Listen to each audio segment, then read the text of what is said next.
Hi friends, welcome to my channel. ఈరోజు చాలా interesting matters అయితే నేను వచ్చానండి. అదేంటి అంటే, మమ్మల్ని ఈరోజు నిండుకొండ అనే ఒక పల్లెటూరికి క్యాంపెయినింగ్కి వెళ్ళమని చెప్పారు. అలా క్యాంపెయినింగ్ చేస్తూ ఉండగా మాకు అక్కడ ఒక ఇళ్ళ మధ్యలో పెద్ద రాయి కనబడింది. అదేంటి అని అక్కడ ఊర్లో జనాల్ని అడిగితే అన్నారు, అది పురటాల పొడగమ్మ అని అన్నారండి. అప్పట్లో అక్కడ ఒక ఇల్లు ఉండేదంట.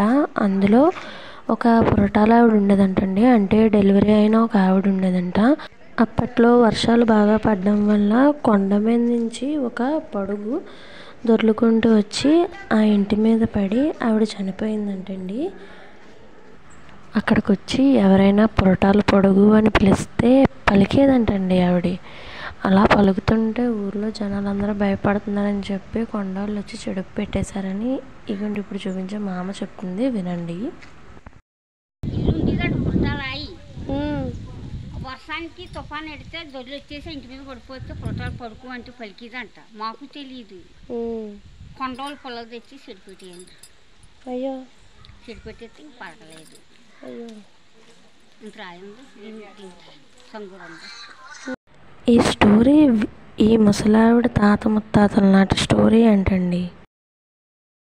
ఉంది అంటే చూడడానికి తీనండి కోలు కాదు, లేదు చాలా పెద్ద వెనకాల ఇంకా ఉంది. చాలా పెద్దది కాదు. ఇంకా ఇంత రాయి ఉంది దీన్ని. సంగూరే వచ్చింది. సంగూరు ఉండిపోయింది అక్కడ. నిండుకొండ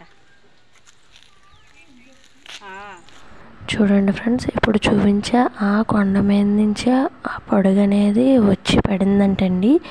సేమ్ అంత సైజు పొడుగే ఇంకా కొండ మీద ఉందంట. ఇంకా ఈ విషయం గురించి ఆ ఊర్లో అందరూ మాట్లాడుకుంటూనే ఉన్నారండి. ఇది నర్సీపట్నం నుంచి ఒక 15 నిమిషాల జర్నీ ఉంటుందండి, నిండుకొండ అనే ఊరు. Thank you friends.